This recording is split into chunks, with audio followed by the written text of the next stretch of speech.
Tutu Diyet bloqunun növbəti videosunu izləyirsiniz. Bugünkü videomda məktəbli uşaqların valideyninə kiçik bir çağırış etmək istəyirəm. Çünki bəzən biz övladlarımızın cibinə qoyduğumuz puldan və ya məktəblərin kantinlərində verilən yeməklərə arxayın olub, uşaqlarımızın məktəb saatlarında, dərs saatlarında yediklərindən xəbərsiz oluruq. Və bir çox valideynlər sual verir ki, bəs biz məktəbə valideynlərimizin, yəni məktəblinin yemək çantasına nə qoyaq ki, həm sağlam olsun, həm övladımızın sevdiyi yeməklər olsun, həmçinin gələcəkdə də kilo problemi yaşanmasın. Bildiyiniz kimi, Dünya Səhiyyə Təşkilatının məlumatına görə bugün hər 4-5 uşaqdan birində artıq çəki problemi var. Düşünürəm ki, bu çox ciddi bir siqnaldır. Çünki bu, gələcəkdə hər 3 nəfərdən birinin diabet xəstəsi olacağı anlamına gəlir. Biz hər zaman deyirik ki, uşaqlar bizim gələcəyimizdir.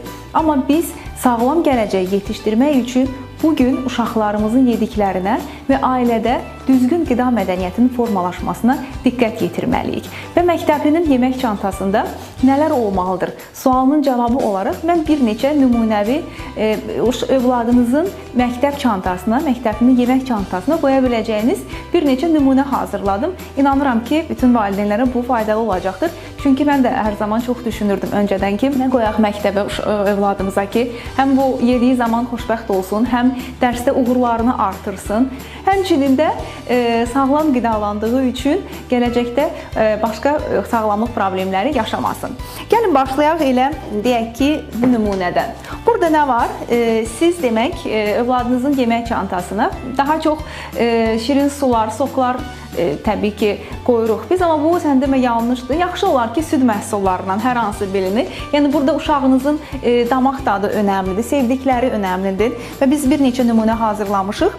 Burada deyək ki, sadə bir süd var, daha sonra meyvə, uşağınızın sevdiyi meyvə ola bilər, amma mən daha çox naringi və banana üstünlük verirəm, çünki bunlara biz öz qabında olan meyvələr deyirik. Bunlara uşağı məktəbdə, övladınızı məktəbdə daha rahatlıqla yeyə biləcəyi bir meyvədir deyə düşünürəm. Daha sonra meyvə seçimi olaraq almadan istifadə edə bilərsiniz və ya armud qoya bilərsiniz. Yenə təkrar edirəm, bu sizin övladınızın sevdiyi meyvələrdən alternativ olaraq seçə bilərsiniz. Amma istifadəsi rahat ola bilən meyvə olsun.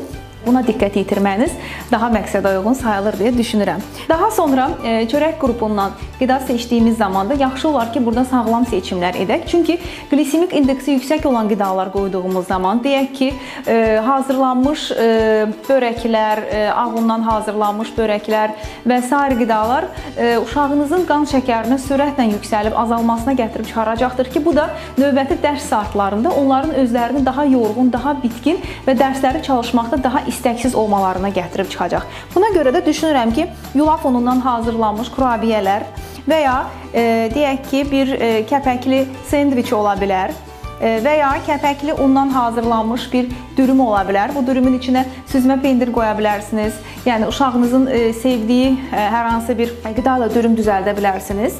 Daha sonra uşaqlarımızın çox sevdiyi bir qida simit ola bilər. Yarım simit 2 dilim çörək yerinə keçir. Bunu da unutmayaq. Xüsusilə də artıq çəkili uşağı olan valideynlər. Yarım simit ola bilər. Və burada yəqin fikir verdiniz ki, özəlliklə badama üstünlük vermişəm. Nə üçün badam? Ən azından hər uşağın günə bir ovuc badam yeməsini tövsiyə edirik.